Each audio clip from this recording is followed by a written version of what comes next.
Hi dears, today's my class is for the standard 12 where I'm going to take up Wheatstone's network. It is a development over whatever you studied in your 10th. In 10th we studied only Ohm's law and we studied law of resistances in series and parallel. We also saw how the current remains the same in a series combination and how the voltage remains the same in a parallel combination. All these things are reapplied here with a little more subtleties being explained. Nothing else. Don't think it's going to be a big jump from 10th standard. It is the same as whatever you studied in electricity in 10th, but a little more thought provoking exploration that is warranted of you. So take it like that, then you will feel that 12th standard is not a burden. It is only a probe, a little more probe, because you are coming to higher classes. Therefore, you have to do some more research work in understanding the grassroots or the fundamentals of the current distribution and voltage distribution in any closed network. That is will be our study here. Now coming to the next topic, next part of the discussion, which will be learning objectives. What are you supposed to know at the end of this lesson? After I have taught you and after you have listened carefully, what are the skills that you would have developed?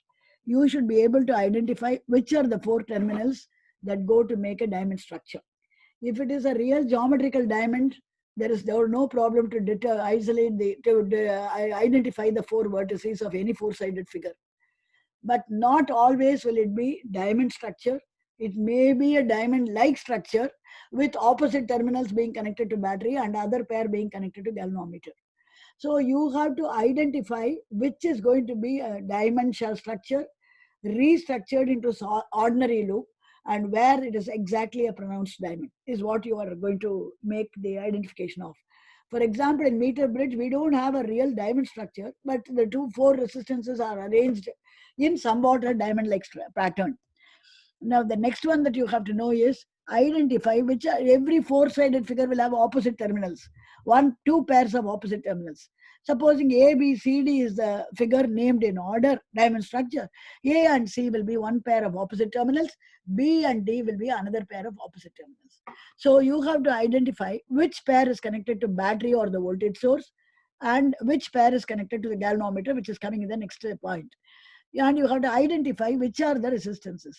Four sides are there for a diamond and one diagonal is there. Whatever is connected to battery is not shorted by a diagonal, because the current will find a shortest path and flow through that. So we are leaving that out as an open circuit. We are only linking the two terminals B and D, which are connected through the body of a galvanometer. So that way speaking, any four-sided figure will have four sides and two diagonals. Here we are in physics, we are avoiding the other second diagonal, which is connecting to battery, because it has to connect the A and C only externally through a battery and not within themselves by any resistor or anything. Therefore, this is what you have. And then identify the other pair of opposite terminals which are connected to the fifth resistance of the galvanometer. So effectively, as against the six that should be there for a four-sided figure, four sides and two diagonals, here you have only one diagonal which is connecting through the body of the galvanometer. The other being connected to the voltage source is just left open like that. So anyway, you can find closed loops from that. Is a different part of the issue. Now you have to identify what are the loops that are possible within that, and from that you have to pull out very important thing is that independent loop, because in any equation only if you have to find out how many equations are available to you from the data of the problem. Even in maths I'm talking about, if there are only two equations, you can solve only for two unknowns. You cannot solve for a three unknown in a two equation. So for that matter, if the teacher is asking you to generate equations from already existing two equations, it is meaningless, because it will not be an independent equation independent of the other two. Therefore, you cannot multiply the first equation and think it is a new equation. You cannot add first and second and think it is a new equation for the third one, which is an additive answer of 1 and 2.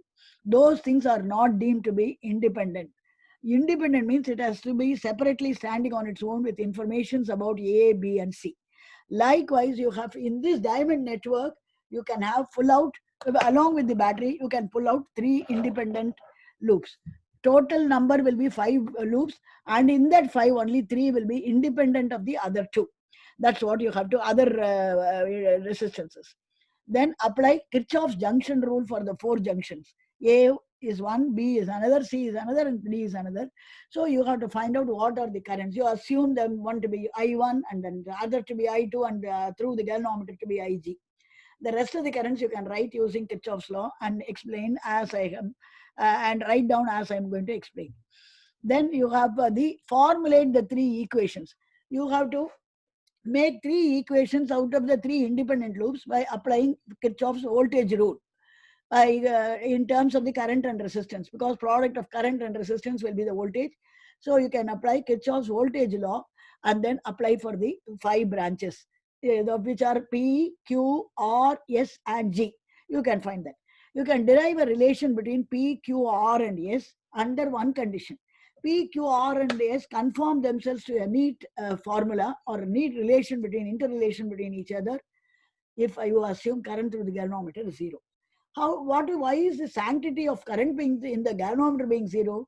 Only a galvanometer can detect that no current flows through itself, because the reading will be at 0. And central, always galvanometers have central 0, so it will not show any deflection beyond the central 0. Therefore, you can other resistances are mere resistances and they are not meters, and they will not tell them, oh, no current flows through me. But galvanometer is the only one which can tell no current flows through me. Rest assured, no current flows through me. Then you ask, how do you know it? Because you are seeing no current, no deflection in the pointers level reading. So that is where you choose your galvanometer current to be 0, because only that is detectable. Others are not meters. That is the next point.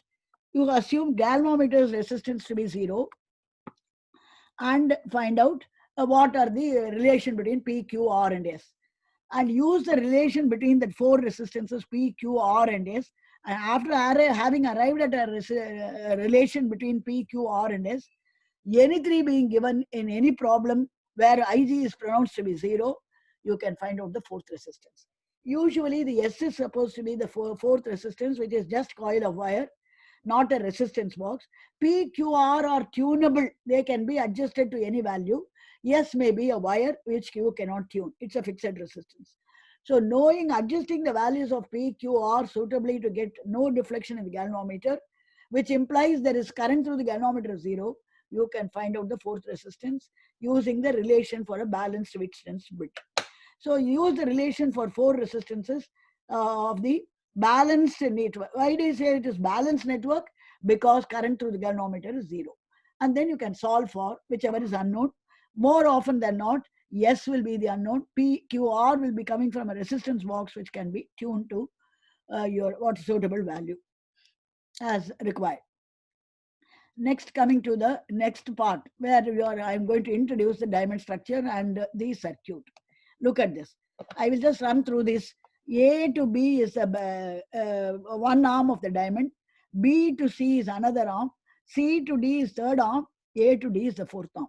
So the boundary of the diamond structure is made up of P, Q, R, and S. There are 2 diagonals. AC is one diagonal. BD is another diagonal. I am not going to join A and C because A and C are already externally connected with the voltage source. So there is no pointing in shorting it or connecting a resistance through it, which will complicate the diagram. I am going to join only B and D. The only one diagonal is to be considered. And that diagonal comprises or includes in itself the resistance of the galvanometer, which is G. Now, as I have assumed, there are 3 independent currents. Whatever I assume is called they are the 3 unknown currents. I let I1 be the current through AB, let I2 be the current through AD, and IG the current through BD. Why am I writing only 3 of them? Because I can write current through BC in terms of the junction rule for B. I can write the current through S in terms of the junction rule for D. Now for the junction B, I1 is entering, IG is leaving. So the second exiting current of IQ should be I1 minus IG. Now as far as the junction D is concerned, I2 is entering D, IG is also entering D. They both add up together, I2 plus IG, and flow through S. As far as A is concerned, I1 plus I2 should make the main current because main current is entering, I1 and I2 are exiting. So I1 plus I2 equal to I. Now for the second part, for the junction C here, I1 minus IG is here, and with that you add I1, I2 plus IG. IG and minus IG will cancel, leaving you with I1 plus I2 for the junction C, entering junction C from the diamond network. So the current leaving will also be I1 plus I2. But already we proved I1 plus I2 is I, therefore this will be the current. So you remember, current through P is I1, current through Q is I2. These two have to be found out. And current through the galvanometer is some IG. Therefore, the current through BC will be, in terms of I1 and IG, is I1 minus IG. And in terms of I2 and IG, current through DC, which is S, will be equal to I2 plus IG will be the current through IS. So I will write the current I in P, current in Q, current in R, and current in S separately. This is the analysis of the circuit, different branches. So first is I is the main current entering A of the diamond structure.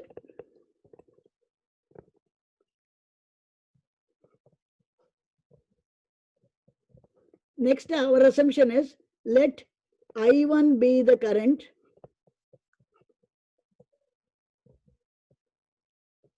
through P and I2 be the current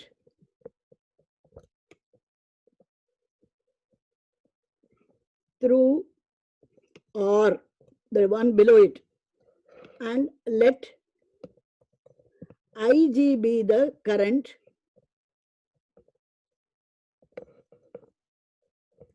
through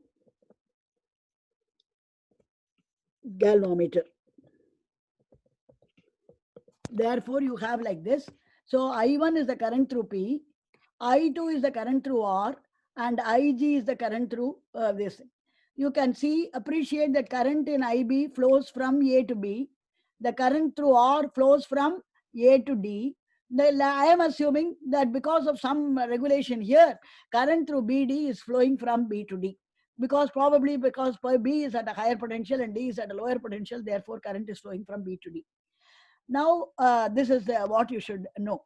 Now, the other currents, these are my assumptions. So, we have to find out what is I1, what is I2, and what is IG. These are the things that we have to find out. The currents through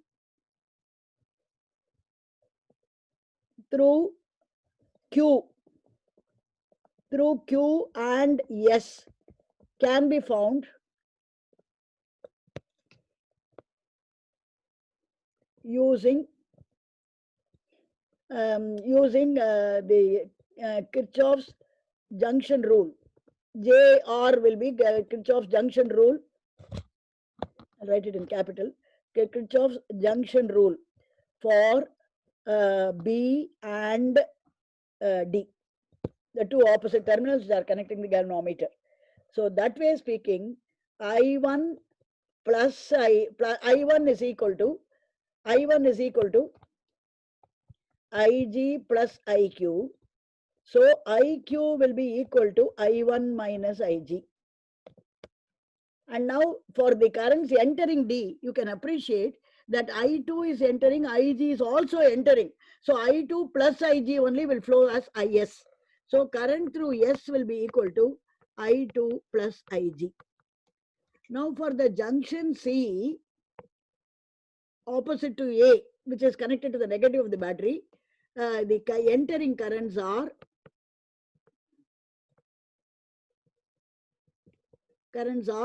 I1 minus IG and I2 plus IG. So the total current entering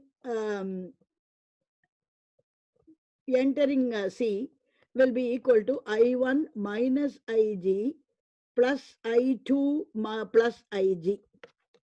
That will be equal to IG and IG will cancel and I1 plus I2. Already I told you for the junctions C and A, the opposite terminals are connected to the battery. I1 plus I2 is equal to I main.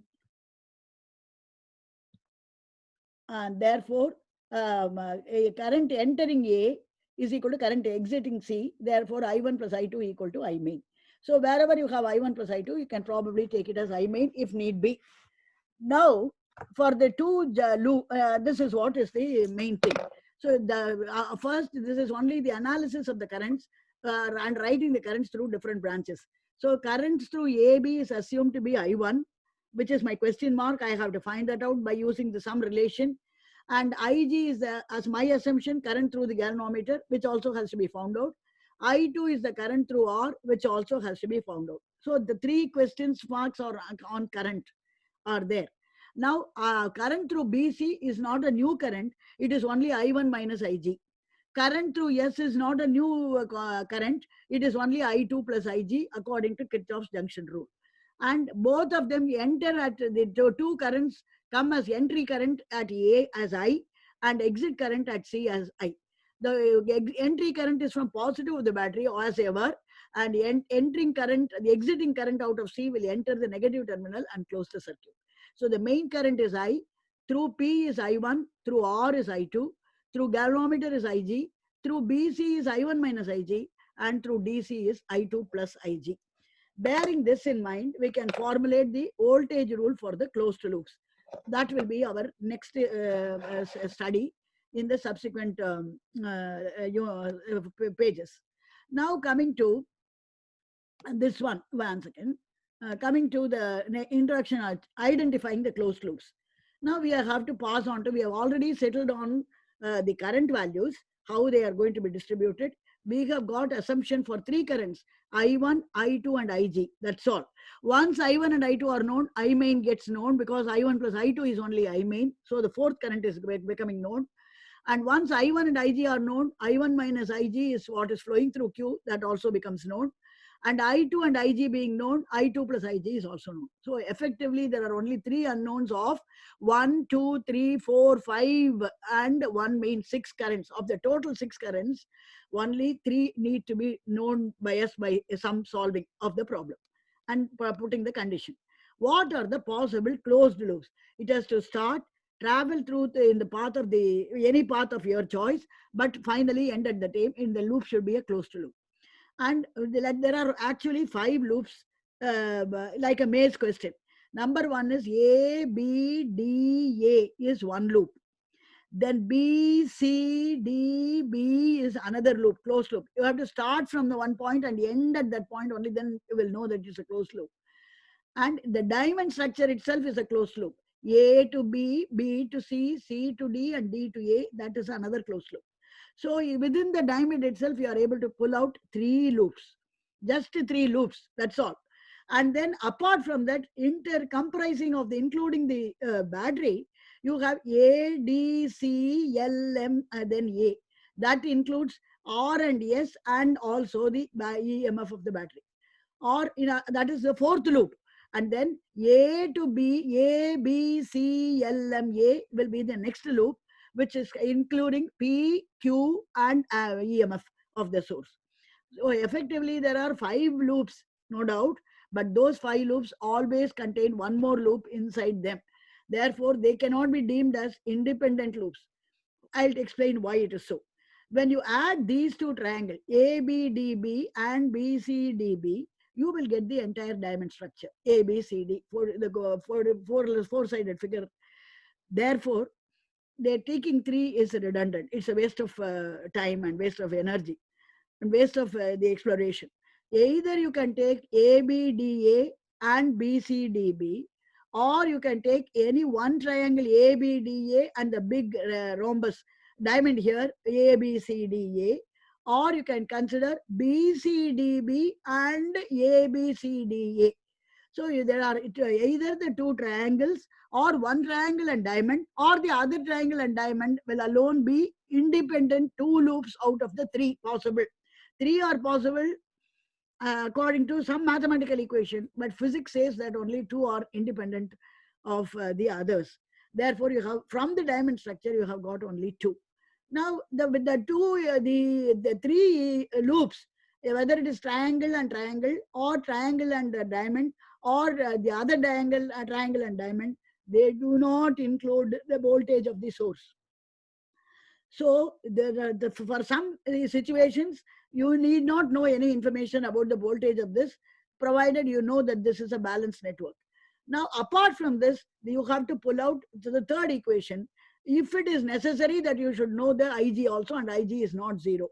Therefore, what you should do is, you have to take either ADC LMA or ABC LMA, because ADC LMA coupled with the diamond will make it ABC LMA. Again, it's not an independent loop. So of the two, either the Garland structure and the crown structure on top, or any one only will be an independent equation containing E. Therefore, I am going to take, in case it is necessary, I can take ADC LMA for some convenience, or I can take ABC LMA, but not both. Both will not be have any effect at all on the calculation or any outcome of any result. So the three equations are any one of the three from the four possible loops in the diamond structure, and any one of the two in the ADC LMA or ABC LMA, which is including battery. These are the loops I have told you: ABDA, BCDB, ABC LMA, ABCDA, which is the entire diamond, ABC LMA, and ADC LMA. Now, of these, of the first three talked about in the diamond and the triangle, any two only will be useful, and of the two in the fourth and fifth, only one will be meaningful. The two triangular loops ABDA and BCDB, they themselves add up to give you diamond. So it's not an independent equation. So only two of the three loops, first three loops, ABDA, BCDB, and ABCDA, only two are can serve as independent loops. Similarly, ABCDA and ABC LMA together will give the bigger loop ABC LMA. Therefore, ABCDA, CDA, and ADCLMA. Here it is. You have to write here ADCLMA. This is okay. ABCLMA is okay. This is okay. And here I made a mistake. ABDA and BCDB. Okay. This okay. ABCDA, not ABCDA. We shouldn't the ABCDA. ABCDA and one second. And ABCLMA. ADCLMA it should be, because only that will be adding to. ABDA and ABCDA and ADCLMA. They both will add to give you ABCLMA. Give right to ABCLMA. Here instead of B, I should have written D. Anyway, so the two of the bigger loops, including the diamond, only one is to be. Of the two bigger loops, the only one has to be considered. Thus, the triangle ABDA and the triangle BCDB have been chosen. So we have chosen only these two for the time being. If it is necessary, I will take either ADC LMA or ABC LMA, as the case may be, only if the need arises. So you can, that's now you have the current through the galvanometer is assumed to be zero. When you assume the galvanometer current to be zero, that is Ig to be zero, then you get a neat relation between P, Q, R, and S. And that relation is what is called the condition for a balanced network. The balanced network is the one where the current through the galvanometer is zero, and the currents themselves balance each other in the arms of the diamond structure. That's what you should know. Now, if the current zero, then we have to consider the bigger loop. Then we have to, if the current is not zero, if the current is zero, then we don't have to bother about E at all. Within themselves, they will arrange and give a equation. If the current through G is not zero, then we have to consider the bigger loop where E is also there and solve the three equations for the three unknowns. That means in an equation, there are 9 parameters involved in the entire network, and 9 parameters, of which only 3 can be left as unknown. The rest of the 6 the problem giver has to give you. What are the 9 parameters? The 3 loops are 5 resistances.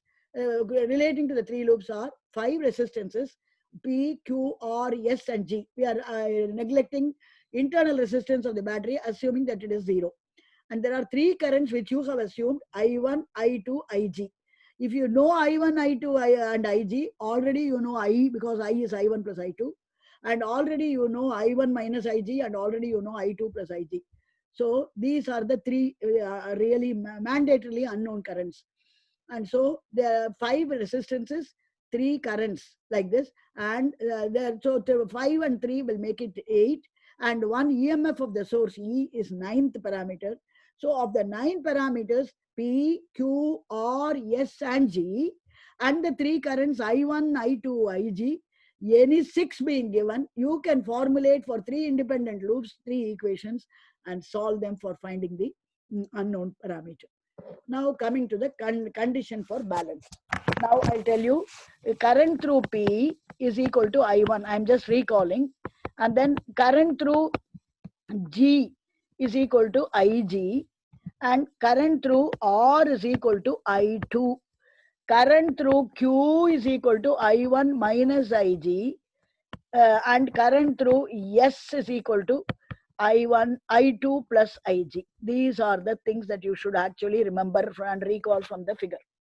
Now applying KVL, Kirchhoff's voltage law, for A, B, C, A, the triangle A, B, C, A, where I1 into P plus Ig into G minus I2 into R will be 0. So I will write that here. So I1 into P plus I2, Ig into G minus I2 into R is equal to 0. Let me call this as equation 1. Next, second equation, applying KVL for loop, next triangle. Next triangle will be B, C, D, B. B, C, D, B. I'll show you the figure. It is B, C, D, B is what I'm going to, in the next triangle. I'm not going to take the diamond structure. For that, it will be IQ into Q, because it's along the current, minus IS into S minus Ig into G equal to 0. Right. This is what we have. Now IQ is nothing but I1 minus Ig, the whole thing into Q, minus Is can be written as I2 plus Ig into S minus Ig into G equal to 0. This is my equation 2 and then 2a, say. Now you have to open up the bracket and write I1 into Q minus Ig into Q minus I2 into S minus Ig into S. Take care of only the working. I think I'll mute the video here.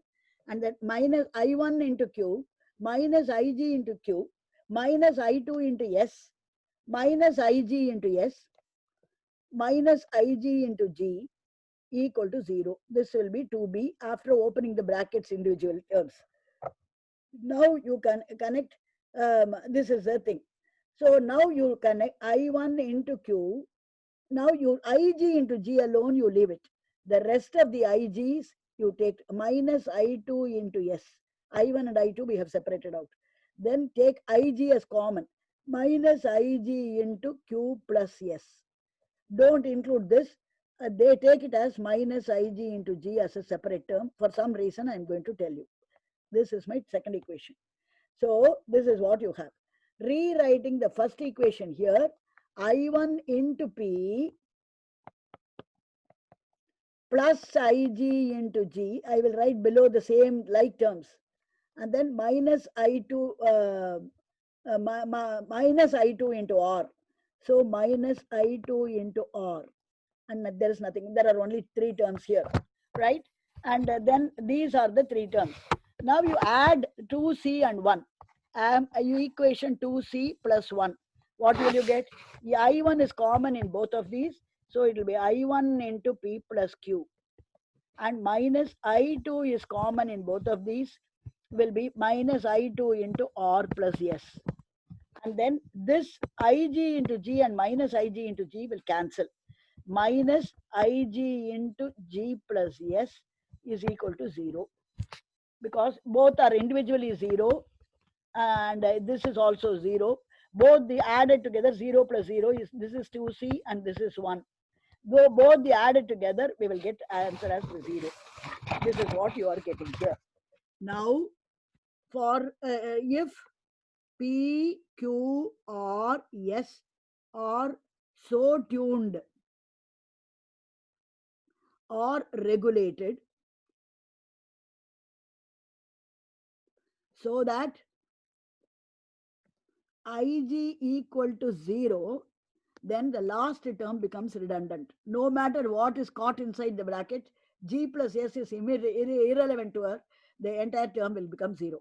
So you will get I1 into P plus Q equal to I2 minus I2 into R plus S is equal to 0. That implies I1 into P plus Q should be equal to I2 into R plus S. So you have got a third equation which is devoid of Ig, because we have announced, we have told you that the PQRS are tuned or regulated so that current through the galvanometer is 0. How do you know the current through the galvanometer is 0? That is because the galvanometer shows 0 deflection, nil deflection, and therefore, or null deflection. Therefore, this will be my equation to interrelating I1 and I2, P, Q, and R and S. Now, this for the triangular loop, again revisiting Kirchhoff's voltage loop rule for triangle ABC, ABDA. We have I1 into P minus plus I1 into Ig into G minus I2 into R is 0. That's what we heard. Remember? Now Ig is 0. Yes, it holds good even for this. Because for the entire circuit we told Ig is 0. That implies I1 into P minus I2 into R is equal to 0. That implies I1 times P equal to I2 times R. That implies wherever you have I2, you can write it as I1 into P divided by R for Ig equal to 0. You remember that only when Ig is 0 will all these fall in line. So I2 will be I1P by R. This is the fourth equation. We have got a relation between these. Now, combining 3 and 4, right? Substitute for IT in 3. So put IT equal to I1 into P by R from 4 in this equation, namely 3, which says that I1 into P plus Q equal to I2 into R plus S. Now you substitute. Therefore, I1 into P plus Q, you write it as it is faithfully. Instead of I2, you write here I1 into P by R into R plus S. Now cross multiply here. You will have I1 into R into P plus Q is equal to I1 into P into R plus S. Now your I1 cancel off I1 on both sides. Therefore, PR plus RQ is equal to PR plus PS. Now PR not being equal to 0, multiply on both sides. Therefore, RQ is equal to PS. RQ will be equal to P times S. Therefore, you have P by Q will be equal to R by S. So this is the neat package that comes out as a result, consequent on Ig being 0. So the condition for balanced network is either Ig should be 0, that can be quoted in the problem, or PQRS should conform to the relation that P by Q is R by S. Then also Ig will be 0. You can infer. Both are complementary to each other. If the problem says Ig equal to 0, then you can take it that P by Q is equal to R by S. If substituting P, Q, R and S for given values of P, Q, R and S in a problem. If P by Q satisfies the relation equal to R by S, then that implies Ig equal to 0. In either of the two cases, the bridge is balanced and no current flows through the galvanometer. Galvanometer is the only meter which can tell me no current flows through me because my pointer remains stationary at 0. That is the thing. So this is the condition. Converse is also true. If this condition is satisfied by they might have given PQRS, and if you work it out, supposing this P is 2 and this is 4, and R is 3 and this is 6. 2 by 4 is 3 by 6. Therefore, it automatically makes you infer that Ig should be 0 because this is equal to this. Then it implies Ig equal to 0. If you are given like this, you can substitute. And if they tell you Ig is 0, of the 4, if Ig equal to 0 is data given and S is my question mark, then P by Q equal to R by S can be made use of, and P and Q being known, R and Q, therefore S will be equal to RQ by P. So you can substitute for this and find out what is this S and report the answer, provided they tell you that Ig is 0. If they don't tell you Ig is 0, but they have given all the 4 resistances, they ask you to find the resistance through the galvanometer, find the current through the galvanometer. The first job that you have to do is whether you have to see whether this equation is satisfied.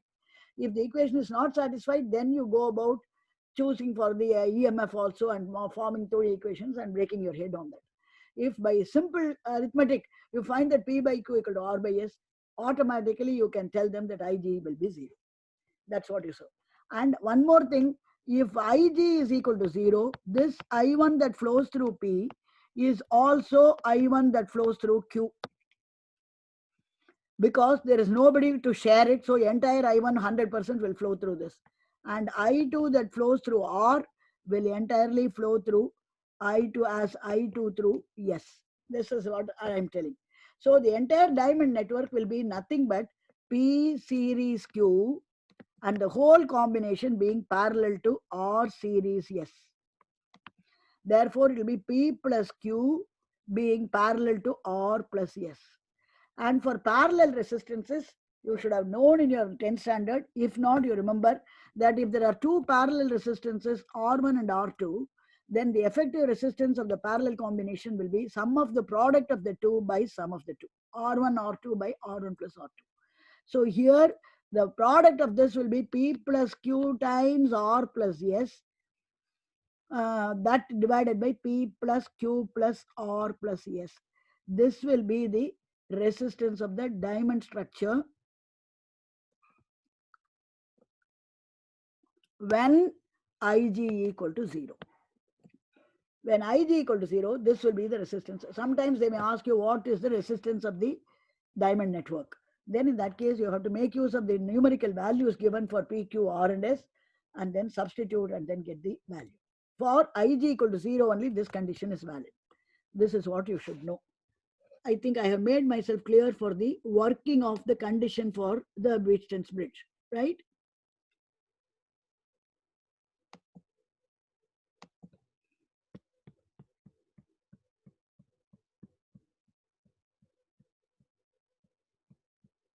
So I have introduced the currents and then anyway I have worked it out. I will rework it out in the next part again. This is introduction to circuits. Identifying the closed loops will be our next study. Anyway, I'm just going through it again. The closed loops will be, the 5 independent loops are there and effectively independent 5 loops are there and effectively independent loops will be only 3 in number. And the condition for balanced network I have derived here, P by Q should be equal to R by S. That's what we went through in this whole discussion. And after that, the summary. Whatever we have done, I will just summarize here. This is the summary of the whole thing. Study the diamond structure, identify the 5 branches. Where is P, where is R, where is S, where is Q.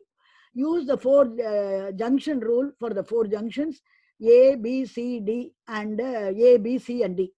Find the currents through P, Q, R, S, and G. Let in terms of any algebraic connotation only. Select 3 effective independent loops, either the 2 triangles or 1 triangle and the diamond, or the other triangle and diamond.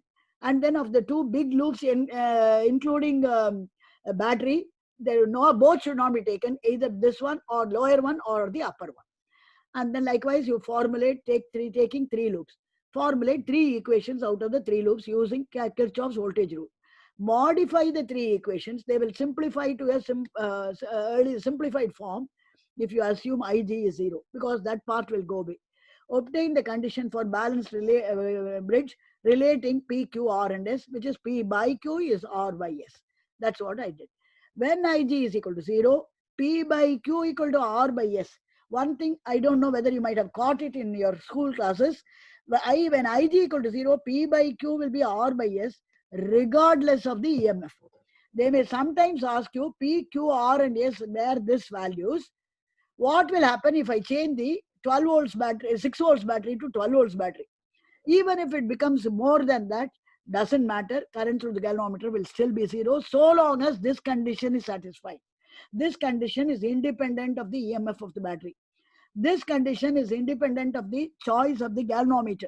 Supposing they want to say, I'm changing another galvanometer whose resistance is twice the former.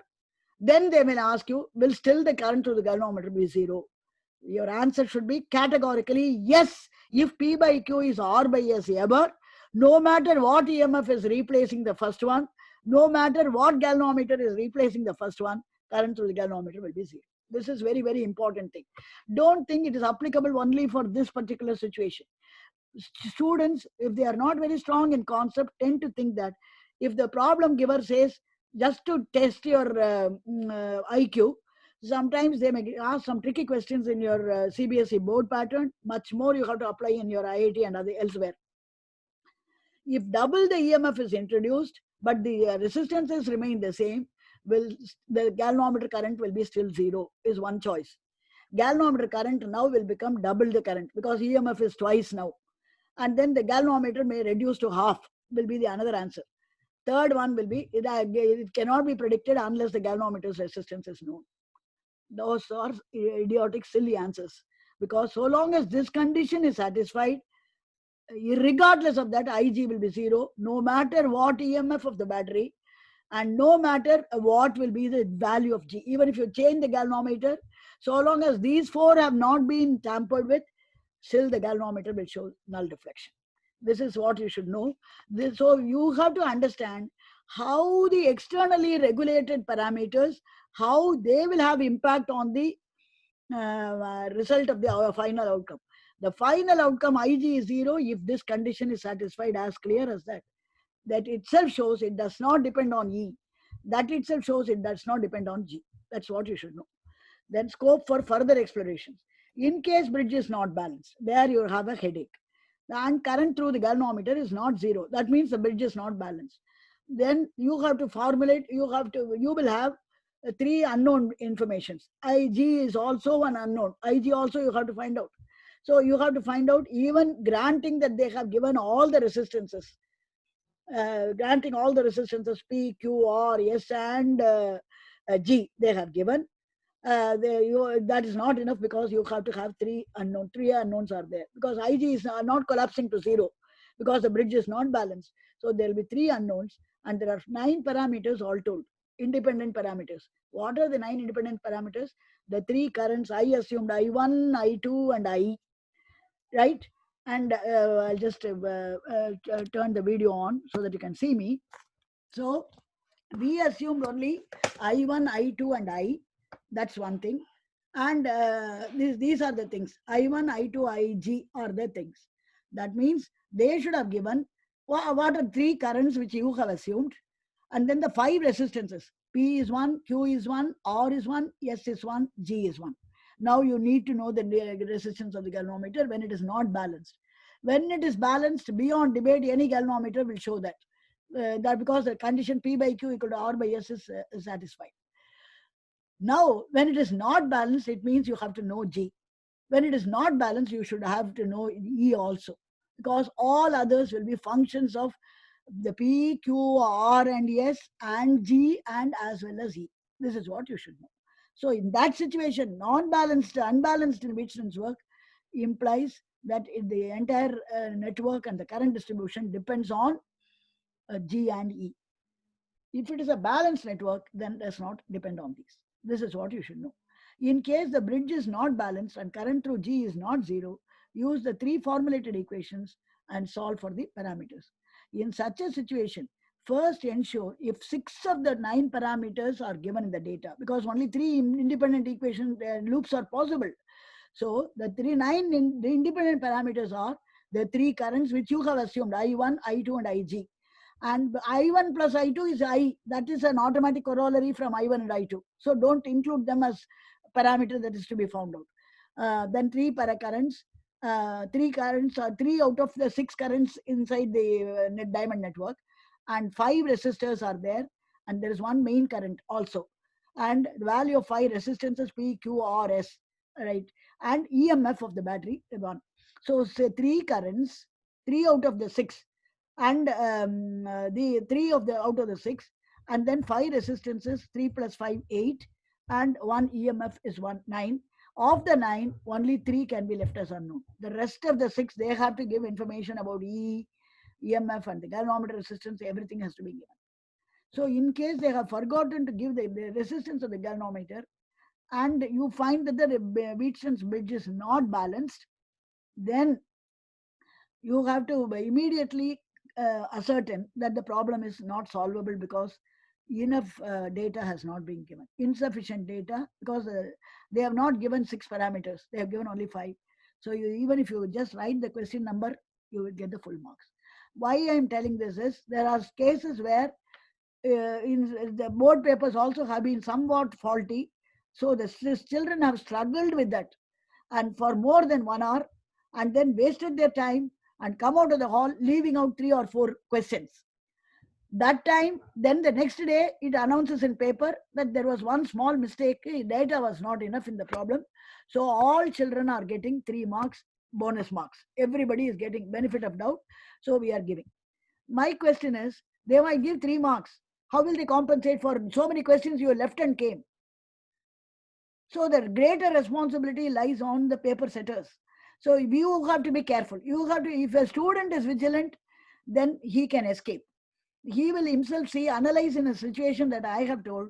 He will not struggle to find out the bigger loops, and then the 5 loops they will be struggling, because they don't know that they have to solve with the unknown independent loops. He doesn't know, and he is not able to identify that the Wheatstone's bridge is not balanced. That he has found out. So he now needs G as well as E to be given. If they have not given that, and if PQRS don't satisfy this relation, it means it's an incomplete problem. Data is not enough, so he cannot solve. So simply he has to put the number and say the problem cannot be solved. If he wants, he can write that in the paper. And then just put the number, pass on to the next question. Don't struggle with the same question. This is my advice. Many students have funked only because of struggling with the same. The first question may be something on Wheatstone's bridge. So he may attempt to start that, and halfway through he will be stuck. So therefore you have to be very careful. Unless you go with preparation in terms of concept, don't study the problems and the solutions as worked out in class, not as worked out in SL Aurora or any other guide. You yourself think about it, analyze about it, then you will have wonderful ideas which even the teachers don't have. Even the books, just noteworthy books have. There will be so many things which will come to your limelight. Based on that, you can think in a hall and decide whether it is useful information or not useful information. Accordingly, you can just touch the problem and come. This is what I want you to say. This is the scope for further explanation. So based on the Wheatstone's bridge not being given 0, what is the additional information you got? When the bridge is already balanced, no information about G is necessary, no information about EMF is necessary. Even if they are going to give you, you won't take it on your head and then struggle with them, using them. So to your mind, it is a superfluous data. So I might as well go without it, and you will simply simplify this and then find out the unknown. In the other case, when it is not, when you find that P by Q is not coming equal to R by S, then you will search for, have they given G and have they given the EMF of the battery. If they have not given any one of the two, or they have not given any of the two, in which case it is a data insufficient problem, and therefore you just have to write the question number and come up.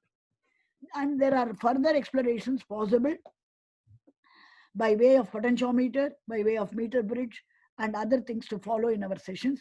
Those will be lovely uses of the balanced network of a Wheatstone's network.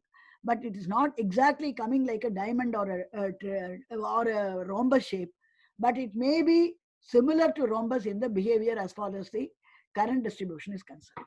So you bear it in mind, and you have to search for the four loops enclosing and in between galvanometer coming, and the other two being connected to battery or the voltage source, whether it is potentiometer that you're going to study or meter bridge that you're going to study.